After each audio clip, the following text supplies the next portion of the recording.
Salut les amis, j'espère que vous allez bien. On se retrouve aujourd'hui pour une nouvelle vidéo pour le défi Sochou numéro 5.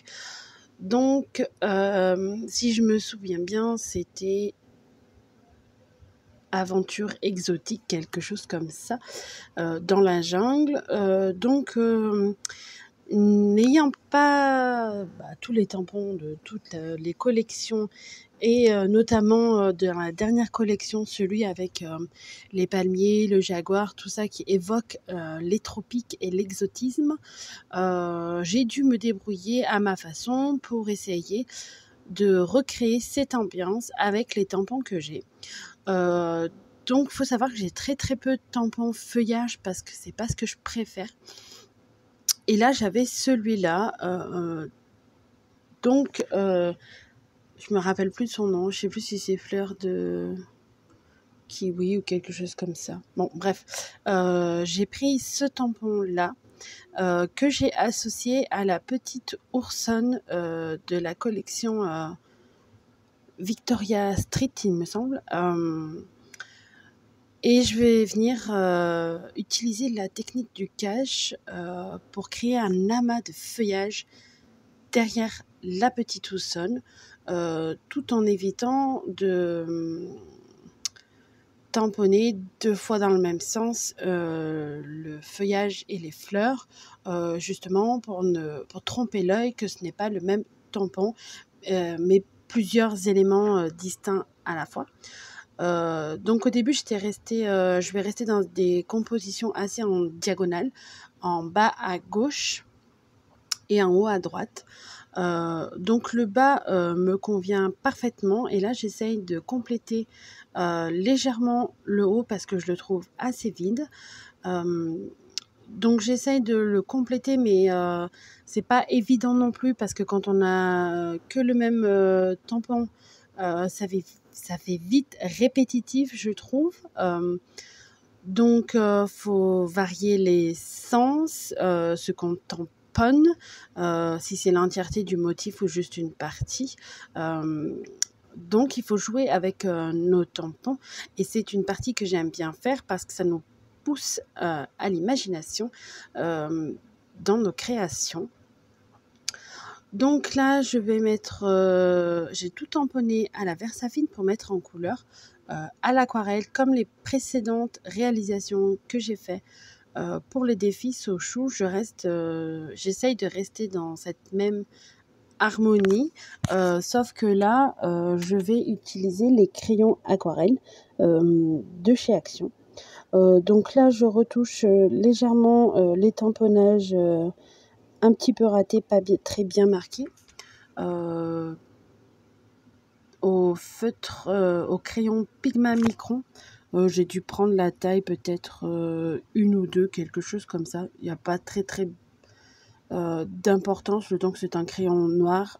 Faut juste faire attention que si on le fait avant l'aquarelle, donc avant y intégrer de l'eau, que ce soit de l'encre qui résiste à l'eau, et c'est la particularité des Pigma Micron, c'est qu'ils sont waterproof comme l'encre Versafine que l'on utilise pour l'aquarelle. Donc il n'y a aucun souci à les utiliser avant de mettre nos tampons en couleur à l'aquarelle. Désolée, je vais y arriver, je bafouille un peu. Donc là, je choisis les teintes. Je me suis rabattue sur les crayons de couleur pour aller un peu plus rapidement, pour essayer de trouver la bonne tonalité. Et puis, je voulais voir le rendu sur une création entière. Donc là, je vais coloriser, pardon, je vais y arriver. Coloriser ma petite oursonne. Je vais colorier sa robe en 2 teintes en fait.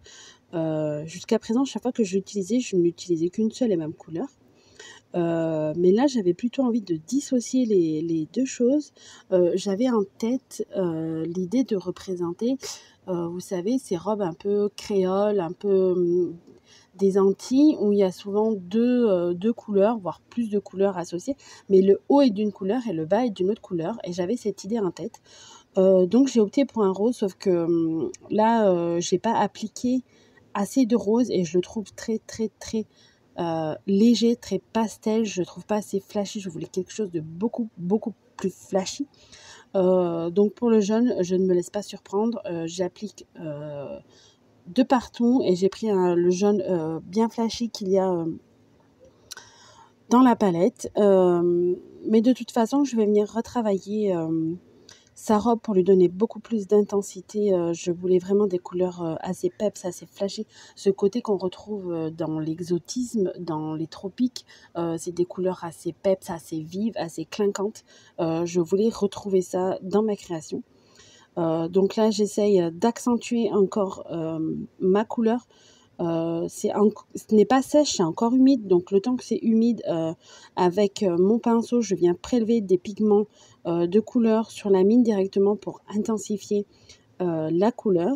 Et une fois que ça sera totalement sèche, je prendrai simplement mon crayon couleur que je viendrai appliquer sur les zones pour faire légèrement des ombres pour intensifier. J'aime bien faire ça. J'ai découvert. Je vois beaucoup de monde le faire. Je ne pensais pas qu'il y avait une grande utilité à le faire. J'ai testé pour voir et finalement, le résultat est subtil, mais il se voit quand même, je vous dirais, selon les tonalités qu'on prend et qu'on donne. Donc là, j'ai repris un espèce de marron ocre jaune doré, on va dire. Je sais pas trop comment qualifier cette couleur pour colorer mon oursonne. Donc c'est parfait parce qu'il y avait la même teinte que j'utilise très régulièrement pour les petits oursons. C'est très très rare que je les fasse plus foncés ou d'une autre couleur, gris ou... J'utilise très très souvent cette couleur que j'aime beaucoup pour les petits oursons. Donc là, dans les grandes couleurs, il y avait la bonne teinte, donc c'est parfait. Je n'ai pas eu besoin de faire de mélange parce qu'en général, quand j'utilise ma palette d'aquarelle, je dois faire moi-même mon mélange pour obtenir la teinte que je souhaite. Alors que là, l'avantage des crayons de couleur, c'est que si on a la couleur que l'on souhaite, on a juste à crayonner et on a notre couleur directement. C'est la première vraie création que j'ai fait avec ces crayons aquarelles de chez Action et je suis toujours agréablement surprise par le fait qu'on ne voie pas le crayonnage en dessous. Je me dis par rapport au prix, par rapport à la qualité, on sait qu'Action c'est pas une qualité de ouf, je suis toujours agréablement surprise par le fait qu'on ne voie pas le crayonnage en dessous. Je sens que j'ai pas fini de les utiliser et de les user jusqu'au bout. Donc là je vais mettre en couleur les fleurs. Donc au début j'avais opté pour du jaune parce que je voulais quelque chose d'étincelant, plein de peps. Mais en fait je me suis rendu compte que là pour le coup ça tranchait peut-être un peu trop et je vais rajouter une pointe de orange pour essayer de donner aux couleurs une teinte plutôt jaune orangé, et pas entièrement que du jaune. Et là c'est ce que je fais, je teste. Donc le cœur de la fleur est en orange et avec mon crayon je n'hésite pas à mélanger les deux couleurs. Et avec le pinceau, je fais exactement la même chose. Je passe d'abord sur le orange, puis je passe sur le jaune et ça me mélange les deux couleurs. Et je préfère nettement ce résultat-là qu'au jaune des fleurs précédentes. Donc je continue sur ma lancée et je fais exactement la même chose pour toutes les fleurs en essayant de varier l'intensité du orange et du jaune, d'en mettre plus ou moins à part égale ou pas pour que les fleurs ne se ressemblent pas, pour éviter qu'on remarque que ce soit toujours le même tampon que j'ai utilisé. Ça aussi c'est une idée qu'il faut garder en tête. ce n'est pas parce qu'on n'a pas forcément les tampons qui évoquent le thème. Donc là, vous voyez bien, j'ai pas de cocotier, j'ai pas de perroquet, j'ai pas de toucan, j'ai pas de jaguar, je n'ai pas tout ça. Mais je trouve que vous verrez jusqu'à la fin de la création que j'ai quand même réussi à reproduire le thème exotique de par des couleurs et de la composition qu'on donne à nos éléments, à nos tamponnages. Faut pas se limiter à ça, se dire ah bah mince, j'ai pas le tampon, donc je ne peux pas réaliser le défi. Justement, faites travailler votre imagination, votre esprit et poussez la chose jusqu'au bout. Allez voir sur Pinterest, sur Google, il y a on peut avoir plein de sources d'inspiration pour trouver notre source d'inspiration pour nos créations. Et là, c'est ce que j'ai fait. Je suis allée fouiner en sachant que je n'avais pas forcément tous les tampons adéquats, mais j'avais quand même envie de réaliser ce défi. Donc là, ce que j'ai fait, c'est que j'ai complété aussi ma création parce que je trouvais qu'entre les feuilles, c'était assez vide, donc j'ai voulu retamponner, donc j'ai utilisé encore la technique du masquage et pour combler le trou qu'il y avait entre les deux feuilles. Et je préfère nettement. Donc là, je cherche à m'attaquer au fond, à l'espace, à la diagonale qui est vide en fait, qui est sans tamponnage. Je voulais le travailler au Magical, mais je n'ai pas la teinte que je voulais. Les teintes que j'ai, c'est soit elles sont très claires ou plus un turquoise, on va dire, et c'est pas ça que je voulais. Je voulais plutôt, comme le thème indique, un vert tropical. Et je n'avais pas ça, donc je me suis dit, je vais essayer, tant qu'à faire, de pousser le test jusqu'au bout, d'utiliser les crayons de couleur pour réaliser le fond. Alors, faut savoir que je l'ai fait en ayant très peur de gâcher toute ma création. Au pire, je me suis dit, si je la rate, c'est pas grave, je peux toujours découper les éléments et recommencer sur une feuille à part. Donc, ce que je voulais faire, c'est garder la luminosité au centre et tout autour apporter des teintes de plus en plus foncées. Donc là, c'est ce que je réalise. J'ai pris d'abord un vert assez foncé, assez prononcé pour le pourtour. Là, j'ai pris un vert, on va dire, intermédiaire.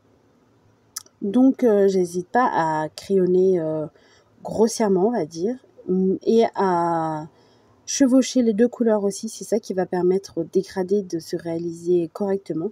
Et la teinte la plus claire, c'est un espèce de vert très clair qui tire un peu vers le jaune.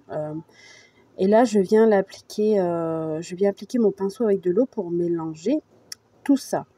Première difficulté, c'est que je n'ai pas l'habitude de travailler des grands aplats de couleurs comme ça.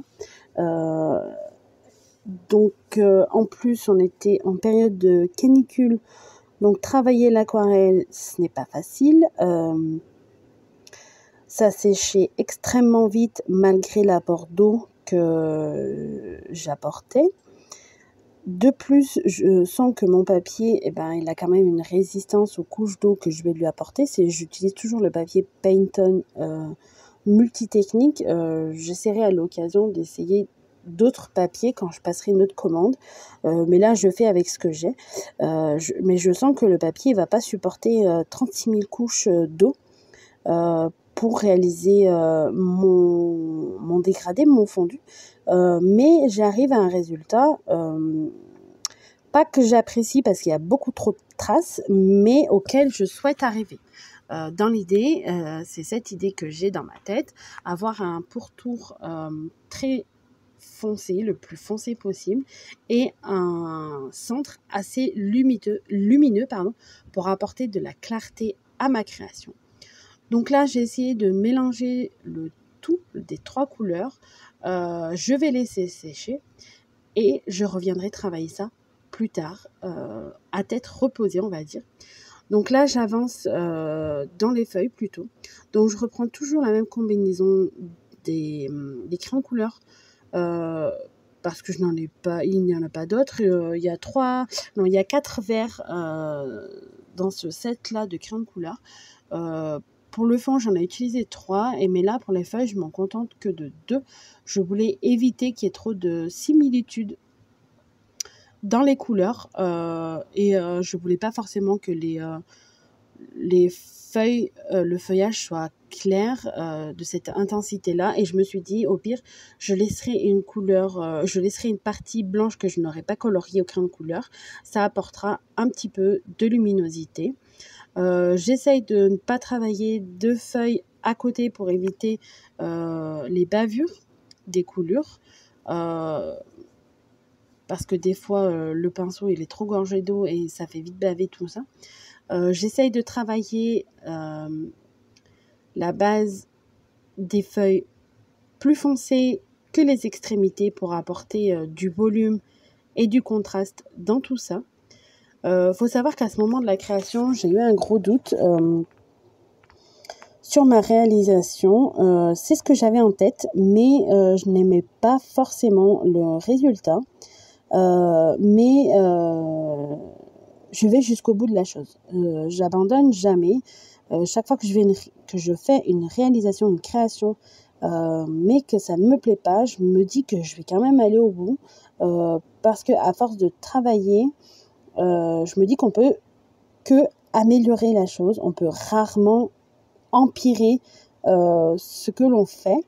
Donc je continue d'avancer petit à petit dans ma création, tout en essayant de réfléchir à ce que je pourrais faire par après, une fois que ça aura séché, pour améliorer le rendu. En fait, ce qui me dérangeait là, c'est qu'il n'y avait pas assez de contraste déjà d'une entre les feuilles et pas assez de contraste entre le feuillage et le fond. Vu que j'utilise les mêmes couleurs, c'est ça qui me dérangeait. On était assez limité. C'est pas comme quand on utilise de la peinture aquarelle, le godet d'aquarelle. À force de faire des mélanges, on a des quantités, je dirais, illimitées de couleurs en fonction des mélanges que l'on fait. Là, on est très très vite restreint par les crayons de couleur que l'on utilise. Même si on les mélange les uns aux autres comme je fais pour apporter un dégradé, ça ne nous fera pas forcément de nouvelles couleurs à chaque fois. Donc j'essaye de jouer là-dessus, mais c'est quelque chose que on est limité aussi parce que j'ai dans ce set de crayons de couleur là, il n'y en a que 24. C'est déjà bien, il y a déjà beaucoup de couleurs, mais ce n'est pas une collection qui en comporte 60, 120, comme certaines gammes de crayons de couleur réputées. Donc j'essaye de faire au mieux avec ce que j'ai.